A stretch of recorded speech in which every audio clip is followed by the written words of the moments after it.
WizTheMc, hello. Hi, how you doing? Thanks so much for stopping by. Welcome to the studio. Is it your first time in LA? Not my first time, Okay. no. Been here a couple times, but first time doing radio in LA. Oh my gosh, I feel honored that we're part of that journey. And this time in LA, what are you doing for fun? We talked a little bit about it. Food-wise, is there like LA staple foods you love to have? Yeah, I'm a burger guy, so I love In-N-Out. Actually, haven't had it on this trip, but I had Shake Shack last night. What else? I feel like every cuisine has something special here. Like even if you get pepperoni pizza, they just don't do it like that in Europe, you know? Yeah. Oh, for sure. What about sushi? You a sushi guy at all? Not too deep, but I've been to Sugarfish here, which is a really nice place. Yeah, I love Sugarfish. We'll get In-N-Out. We gotta get them. They don't do DoorDash, but Cody, go run and grab some stuff. Just kidding. It's so fun to watch your journey, dude. Congrats on all the success. Thank you so much so far man. in 2025, and obviously what you've been having for the last half decade. How long have you been making music? Making music, 11 years, releasing probably 7 or so. Yeah. It's such an interesting just map of where you've been from Cape Town to Germany, and where are you based now? In Berlin, in Germany. Okay, yeah, still went all there? around the world just to be back home. Yeah, that's so cool. Such different vibes and different places where you get to experience so many different things. What kind of music did you discover early on? So in the beginning, it was rap for me. Yeah, I came into like hip hop, rap, and R&B, like Kidding, Tyga, Lil Wayne, like around 2013, 14 was the stuff, like how I got into it all. And then I spent the first couple years just rapping before I even did any melodies. Oh, wow. Yeah. I mean, that's a good roster to kind of pull from. Yeah, absolutely. Are they popular in like that? In Europe? Yeah. Absolutely. I feel like it's funny now with the when people talk about 2016, I feel like the artists, the music we listened to was almost worldwide pretty similar. So I feel like I had the same youth as some Americans had. Yeah. That's what's great about music. You know? Absolutely. So there's kids listening to you right now that are like, he's my favorite artist, and they have no idea. So I'm so excited for them to get to know you and learn more about your life. Would you say you spend most of your time out in Berlin still, or I feel like now with all the traveling, not anymore. I haven't had 2 weeks back home in months now. Wow. Yeah. What about where you were from, Cape Town, or born at least? I go back every year. I actually want to make it twice a year now, starting this year. But every year I go around December, January, because that's when it snows in Germany and when it's peak summer in South Africa. That's it. Got to line it up perfectly. Yeah, exactly. What's your biggest recommendations for someone who's never been? You got to go to Piano Club because it's just such a different vibe, you know? Piano, you got to do a real braai. That's how we call barbecue out there. A bride? A braai, Wow. yeah. And, you can do it yourself. You can Google the things. Just go to the supermarket and, do a braai at home at your Airbnb, wherever. And then go to the beach, go to beach, go mountain hiking. It's funny because it's Cape Town in some ways is similar to LA, to the activities you get to do. Yeah, you have the beach, outdoors. you have the mountains, you have the ocean, all that type of stuff. So that's amazing. Yeah. Okay, add it to the list for travels. Going back to where you first launched your career, out in Toronto. I'm curious, what made you choose that place to kind of launch it there? You won't believe me, but around the time it was really just because I found a cheap flight. So really? So after high school, I had meant to go somewhere outside of Germany, and I found a round trip for $450 back in 2017. That's Canadian dollars, or no? That's euros. No, that would have been for free if that's Canadian dollars, man. Wow. Yeah. So it was just the cheapest big city? Yeah, the cheapest big city. And then when I went there, and I knew there was somewhat of a music scene. Totally. And so I plugged into that pretty quickly through open mics. So they have a bunch of bars where you can literally sign up on a list throughout the day and then show up in the evening, come with an MP3 or iPod or, just your guitar and play 2-3 songs. And I did that for a good 1-2 years, going to any random bar with drunk Canadians, 5 to 10 people. But that's how I feel like I got my start in my show, on stage and my stage presence. Kind of built that up, Exactly. got to get some reps in. Yeah. I was just going to ask that too. What's the maybe fondest memory of those small beginnings? Yeah, I think it was really the very first open mic spot where I also met a good friend I'm still friends with in Toronto. So I played there because my thing was I would rap at house parties in Germany, right? But people, first of all, are drunk, and second of all, they don't speak English like that. So the feedback I got was not accurate. So I couldn't really build off of that. So I knew I had to go to a country where they speak it every day so that they can kind of decode and see if my music works. So playing my first open mic, I remember just like after, it was just like 10, 15 people, right? But after playing that set, I felt like, oh, Canada's behind me. Like Canada got me.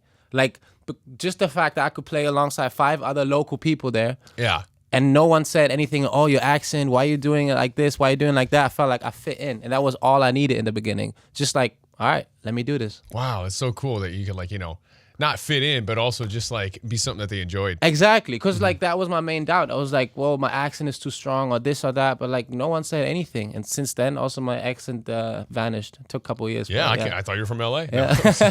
No. Did you ever have any thoughts of a different stage name than WizTheMc?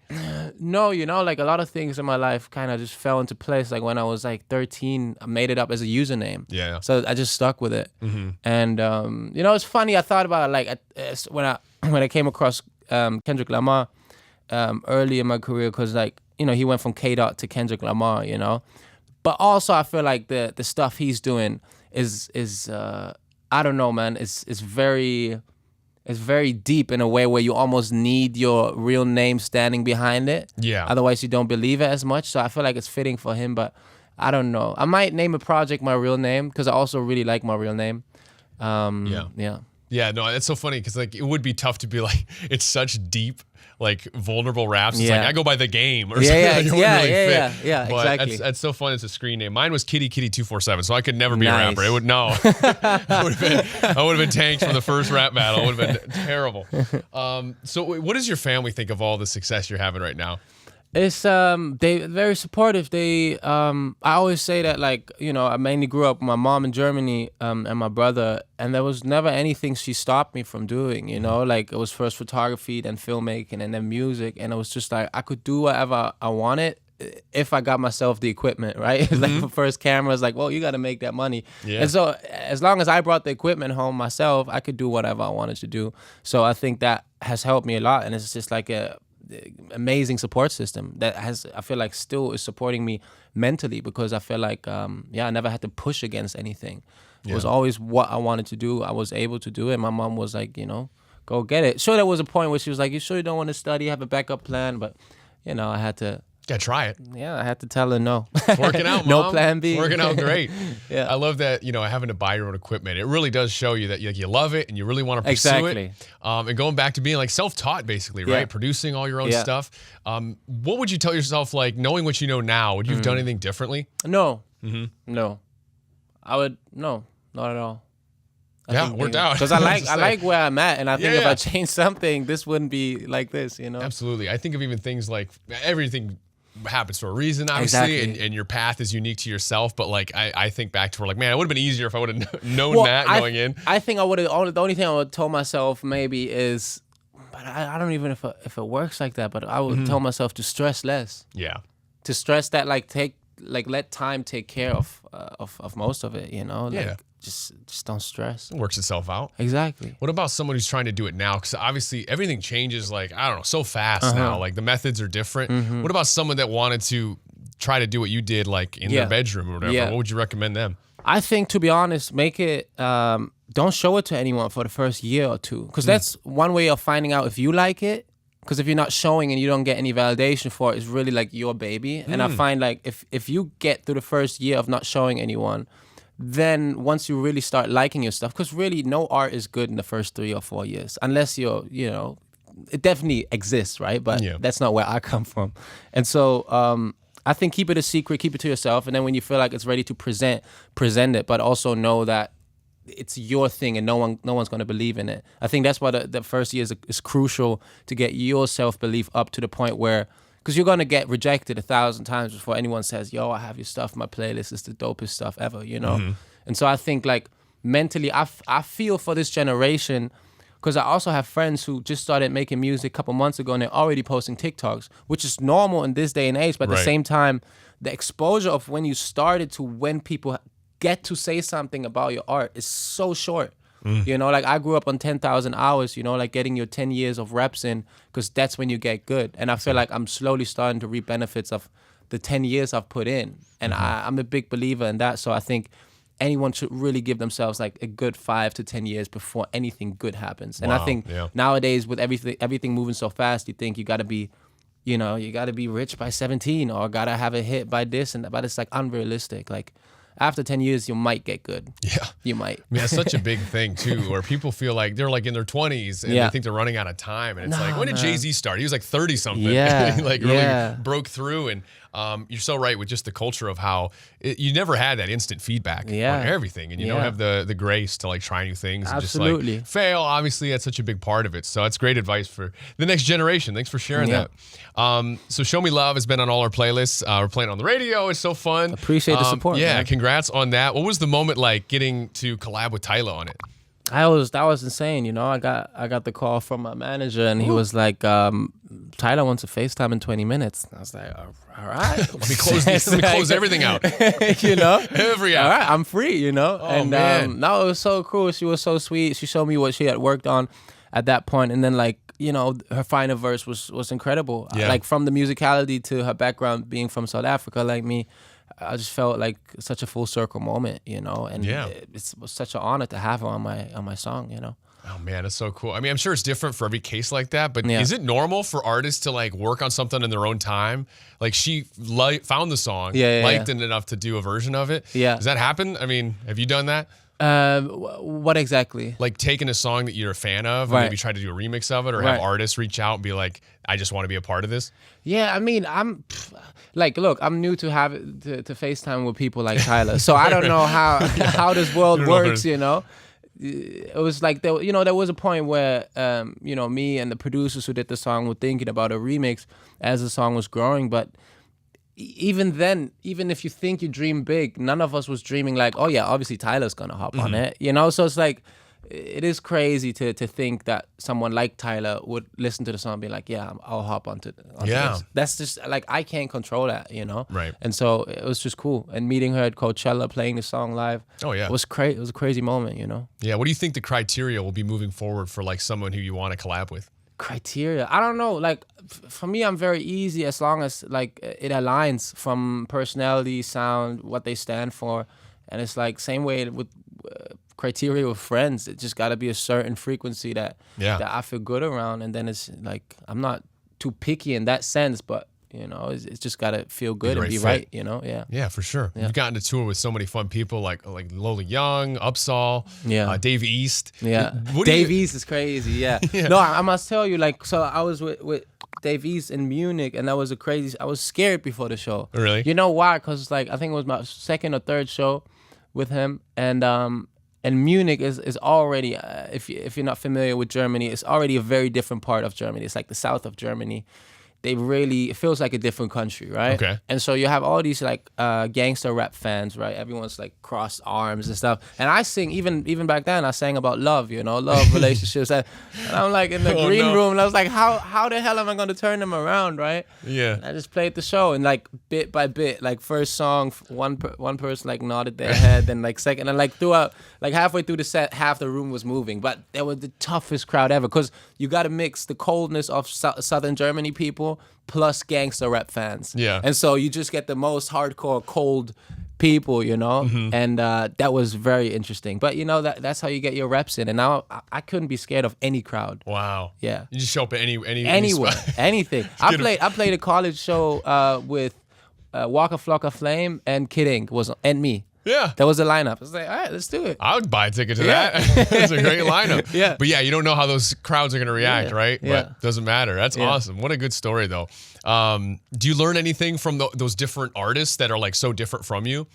Yeah, I feel like just like I always watch shows in a fashion where I always want to see what the thing is that the artist is doing. I feel like it's been a while since I like fully enjoy the show as a listener or a viewer, because I always analyze artists and what they do, because I always want to steal the best tricks. I feel like artists are magicians, you know, whereas like some people do this on stage. I'm like, oh, I should try that. And it's like there's certain tricks you can do with people and crowds, and I feel like I'm always just learning, you know. Yeah, for sure. Well, I'm sure some of this has to feel surreal, like even with the millions of people and millions of streams and all that. Have you had a moment that felt like I made it for you so far? Man, I feel like I've made it for a couple years now. Like, because for me, making it especially as a musician, is once you can pay your bills, once you can pay your rent, your fun stuff, your vacation, that's when you made it, you know? And sure, there was a point in the past 5-6 years where I ran out of money, where I wasn't living as luxurious anymore, but I still paid my bills on a check-to-check basis, but the check-to-check was music. Yeah. And so in those moments, I reminded myself, I was like, oh, but I'm still paying my rent off of music. Maybe, you know, I don't have much spare change, but, you know. And so I think, to me, whatever you do, if you get to pay your bills off of that, you're good. Because all the stress I had in those years was me just wanting to improve my situation, but I was already living in that reality that I wanted to live in, you know? So it's, sure, you could say there's layers to making it, but for me, making it starts by the time you can pay your bills off of the thing you love. Yeah, that's such a good answer. You know? Because you always get the people where it's like, I want a Grammy or this. Yeah, it's like, but man, like if you keep like you can have 7 Bentleys, you know, 17. The 8th one is when you make it. Yeah, the 8th one. Yeah. Yeah. So funny. Exactly. This might be a harder question, but I'm just curious, like from your style and what you've learned as an artist, like what's one thing with your music that will be like you'll never compromise on, that is something that's like innately you? Yeah. Does that make sense? Yeah, absolutely. I think just the ability to switch it up. I feel like over now of 7 years of recorded music, I've done 4 to 5 genres, and that was never planned. It was just always from rap. I then found out about melodies, and then I found about guitars and what guitars does with the voice and all this type of stuff, where like, you know, to go into the present moment, me exploring Afro beats music and just the whole Afro genre for the past like 1 or 2 years. And it's like, it's important to me to switch it up every now and then, because there comes a point in the studio, for me at least, where I feel like I'm either imitating myself or I'm trying to do something that has worked or should work. And so like, I think that's something I'll never compromise. Like, there'll always come a point where I'll switch it up genre-wise, sound-wise, just to make it exciting for me. Yeah. Is there any sound that you haven't had a chance to experiment with that you're like looking forward to, or be a fun challenge? There's a few, but I'm not gonna spoil what the next era is gonna hold. Okay. I wanna, WizTheMc, the cowboy, coming to country. That'd be crazy. Oh man, well, congrats on all the success. It's so fun to learn more about you, and good luck with the second half of 2025. It's crazy to say that. What's next for you? What are you looking forward to? It is wild. What am I looking like? I've really been enjoying the festivals I got to play in Europe. I'm going to play one in the UK. I'm going to play one in Romania in August. And then some other side quests. I'm excited about the side quests that are not as obvious music and related to what's happening in my life. Like, I like the things a little bit outside. I went to Fashion Week, for instance, a couple of weeks ago in Paris. That was a different world. Yeah, that was interesting. So I like the doors that are opening outside of music. I find those very interesting, because I'm just a very interested person in things, you know. So I'm excited for all the stuff that's not in the calendar yet. Let me put it like that. I love that. Yeah, enjoy it. Soak it up. And again, good luck with everything, and congrats on all the success so far. Thank you so much. WizTheMc, thank you for the time and getting to let us know what's going on with your life. Well, thank you for having me. Appreciate it, man. Enjoy that video? See more interviews, performances, and more of your favorite artists by subscribing and downloading the free Audacy app.